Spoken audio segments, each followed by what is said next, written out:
నమస్తే, welcome to Telugu రాజ్యం. ప్రస్తుతం మనతో పాటు ఉన్నారు సీనియర్ జర్నలిస్ట్ భరద్వాజ గారు ఉన్నారు. సార్ నమస్తే. నమస్తే. భరద్వాజ గారు, ఇప్పుడు దేశంలోనే అత్యధిక ధనవంతుల జాబితాలో మొదటి స్థానంలో చంద్రబాబు నాయుడు గారు, ఆంధ్రప్రదేశ్ రాష్ట్ర ముఖ్యమంత్రి.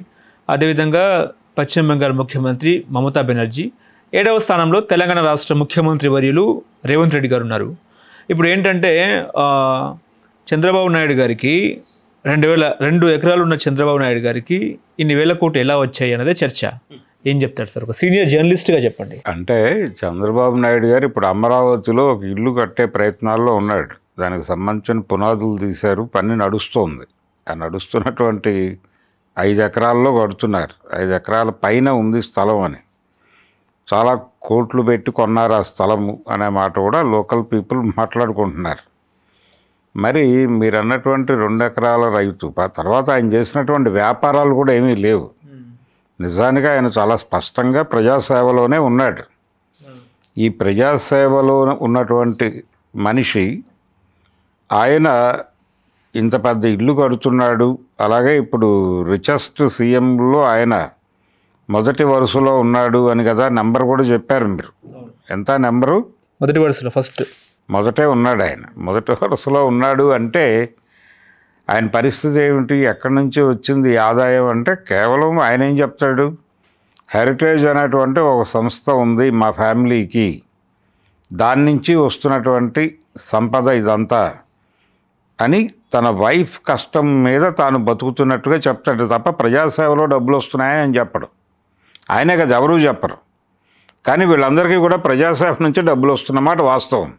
హెరిటేజ్ అనేది కేవలం బయటకు చూపించుకోవడానికి మాత్రమే హెరిటేజ్. వాస్తవం అది కాదు. వాస్తవం ఏమిటంటే భారతదేశంలో కార్పొరేట్ రాజ్యాన్ని, ఆ రాజ్యానికి తెరలేపినటువంటి ముఖ్యమంత్రుల్లో ఎర్లీ సీఎం చంద్రబాబు నాయుడు. 95లో ఆయన ఎన్టీ రామారావు గారి చేతిలోంచి అధికారం తీసుకున్నాడు. ఈ ఇన్సిడెంట్ అంటే ఎన్టీ రామారావు దగ్గర నుంచి చంద్రబాబు గారు అధికారం తీసుకుని కరెక్ట్గా ఈ రోజుకి 30 ఏళ్ళు అయింది. ఈరోజే జరిగింది అది, 30 ఏళ్ల క్రితం.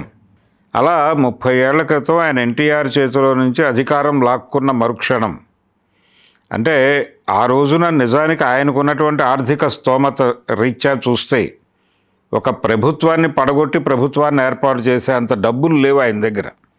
కానీ ఆ డబ్బులు ఎక్కడి నుంచి వచ్చినాయంటే మార్కెట్ శక్తుల నుంచి వచ్చినాయి. ఎన్టీ రామారావు ప్రో మార్కెట్ లేడు, ఆయన యాంటీ మార్కెట్ ఉన్నాడు. అందుకని ఆయన్ని తప్పించాలని మార్కెట్ శక్తులు అనుకున్నప్పుడు అలా డబ్బులు మొబలైజ్ అయినాయి. ఆ మొబలైజ్ అయ్యి పిల్లి మెడలో గంట కట్టేవాడు ఎవడు అని తిరుగుతూ ఉన్న టైంలో చంద్రబాబు నాయుడు గారు కనిపించారు వాళ్ళకి.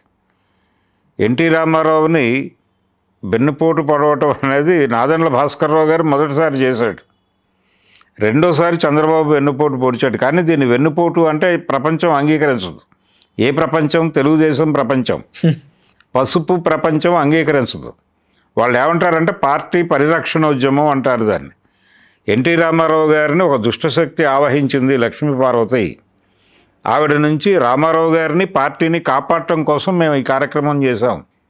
ఇది పార్టీ పరిరక్షణ, నాయకుడి పరిరక్షణ తప్ప ఇది వెన్నుపోటు అంటానికి కుదరదు అని రామారావు గారి పిల్లలు కూడా మాట్లాడుతున్న పరిస్థితి. కాబట్టి ఎన్టీఆర్ నుంచి ఆయన అధికారం హస్తగతం చేసుకున్న రోజుల్లోనే మార్కెట్ శక్తులతో ఆయన మిలాఖత్ అయ్యారు. అక్కడి నుంచి మొత్తం ఆయన పరిపాలన అంతా కూడా కార్పొరేట్లని ఫెసిలిటేట్ చేయటమే పరిపాలనగా జరిపాడు ఆయన. పరిపాలన అనగా అంటే కార్పొరేట్ రాజ్యంలో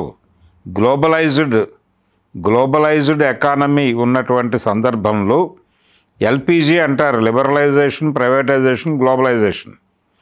ఈ ఎల్పిజి ఎరాలో ఏ ప్రభుత్వమైనా చేయాల్సింది కార్పొరేట్లని ఫెసిలిటేట్ చేయటమే అని ఒక పద్ధతిని తీసుకొచ్చి దాన్ని అడాప్ట్ చేసి అద్భుతంగా నిర్వహించినటువంటి ముఖ్యమంత్రి చంద్రబాబు. ఆయన ఈ ప్రయాణంలో వాళ్ళని ఫెసిలిటేట్ చేసేటువంటి కార్యక్రమంలో వాళ్ళని ఫెసిలిటేట్ చేసినప్పుడు వాళ్ళు కూడా ఈయన్ని ఫెసిలిటేట్ చేయాలి ఎక్కడో చోట. అలా ఇచ్చిపుచ్చుకునే ధోరణిలో ఈయన ఆస్తులు పెరుగుతూ పోయాయి. అందుకని ఆయన హెరిటేజ్ అనేది ఊరికనే చూపించుకోవడానికి మాట్లాడుతున్నాడు, కానీ అక్కడేమీ భారీ లాభాలు లేవు దానికి. హెరిటేజ్కి రిటైల్ చైన్స్ అన్నీ దెబ్బతింటున్నాయి. హెరిటేజ్ కూడా గతంలో అంత అద్భుతంగా వర్ధిల్లటం లేదు. చాలా స్పష్టంగా కష్టాల్లో ఉన్నారు వాళ్ళు. కష్టాల్లో ఉందంటే చాలా బ్రాంచులు లేచిపోయినాయి. కొన్ని నిజానికి ఫుడ్ బజార్ అనే పేరుతో బిగ్ బజార్తో వాళ్ళు ఎంటర్ అయిన తర్వాత కొన్ని బిగ్ బజార్గా మారినాయి, కొన్ని ఫుడ్ బజార్లుగా మారినాయి. ఫైనల్గా అవన్నీ రిలయన్స్ అయి మూతపడ్డాయి. ఇది ఒక 7-8 ఏళ్ళ నుంచి నడుస్తున్నటువంటి చరిత్ర. కాబట్టి రీటైల్ చైన్స్ పరిస్థితి అద్భుతంగా ఏమీ లేదు. అందుకని హెరిటేజ్ నుంచి నేను ఇన్ని ఎకరాలు కొంటున్నాను, ఇన్ని వేల కోట్ల టర్నోవర్ చేస్తున్నాను, ఇవన్నీ మాటలు ఊరికనే చెప్తున్నారు అంతే. అక్కడి నుంచి కాదు, ఆయనకు ప్రధాన ఇన్కమ్ సోర్సు రాజకీయమే. పార్టీ ప్రభుత్వంలో ఉండటం ద్వారా వచ్చేటువంటి డబ్బులు, వాళ్ళు కార్పొరేట్లను ఫెసిలిటేట్ చేయటం ద్వారా వచ్చేటువంటి డబ్బుల మీదే సినిమా నడుస్తోంది. అందుకనే ఆయన రిచెస్ట్ సీఎంల్లో ఒకటిగా కనిపిస్తున్నాడు. ఆయనకు హైదరాబాద్లో ఉన్నటువంటి ఇల్లు, రామారావు గారు ఇచ్చినటువంటి స్థలంలో నిర్మాణం జరుపుకున్నటువంటి ఇల్లు. ఇప్పుడు అమరావతిలో ఆయన కన్స్ట్రక్ట్ చేస్తోంది, ఆయన కొనుక్కున్నది. 5 ఎకరాలు ఎంతో చాలా పెద్ద భారీ ధరలు ఇచ్చి కొన్నారని చెప్పి ప్రచారం ఉంది అక్కడ ఒక పెద్ద అంటే ప్యాలెస్ అంటున్నారు వాళ్ళు. ఒక ప్యాలెస్ నిర్మాణం అయితే జరుగుతోంది. ఆ నిర్మాణం ఎప్పటికి కంప్లీట్ అవుతుందని చూడాలి. ఇది మొత్తం కార్పొరేట్ శక్తులకు ఊడిగం చేయటం ద్వారా, కార్పొరేట్ శక్తులు అంటే రాజకీయము వ్యాపారము విడివిడిగా ఉండేవి ఒకప్పుడు. ఇప్పుడు చాలా స్పష్టంగా రాజకీయమే వ్యాపారంగా మారిపోయింది. రాజకీయ వ్యాపారం చేయటం అనేదాన్ని మనకి ఉమ్మడి ఆంధ్రప్రదేశ్కి రుచి చూపించిన వాడు చంద్రబాబు బాటలోనే ఆ తర్వాత వచ్చిన ముఖ్యమంత్రులందరూ నడిచారు, ప్రతి ఒక్కరూ. కాబట్టి వీళ్ళందరికీ గురువు ఒక రకంగా, కేంద్ర ప్రభుత్వానికి కూడా గురువు చంద్రబాబే. ఏది నరసింహారావు గారు ఆర్థిక సరళీకరణలు పట్టుకొచ్చినప్పటికీ ఆర్థిక సరళీకరణలని ఇలా వినియోగించుకోవచ్చు అని ఒక మార్గం చూపించిన వాడు మాత్రం చంద్రబాబే.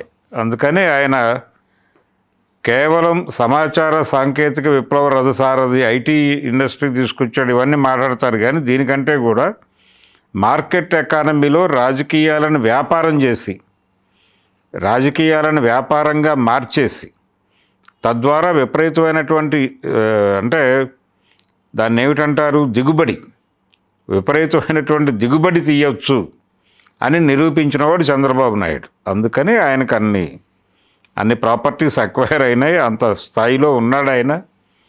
ఆ స్థాయిలో లేడు అంటే ఆశ్చర్యపోవాలి, కానీ ఉన్నాడంటే ఆనందపడటం తప్ప చేయగలిగింది ఏమీ లేదు. హలో, తెలుగు రాజ్యం ఛానల్ చూస్తున్నారా? సామాజిక రాజకీయ జీవన చిత్రణే తెలుగు రాజ్యం. అతిశయోక్తులు అసత్యాలు ఉండవు. రాజకీయ కోణం కాదు, ప్రజా కోణమే కొలబద్ద. తెలుగు రాజ్యం వీక్షణ మీ ఉత్తమ అభిరుచికి నిదర్శనం.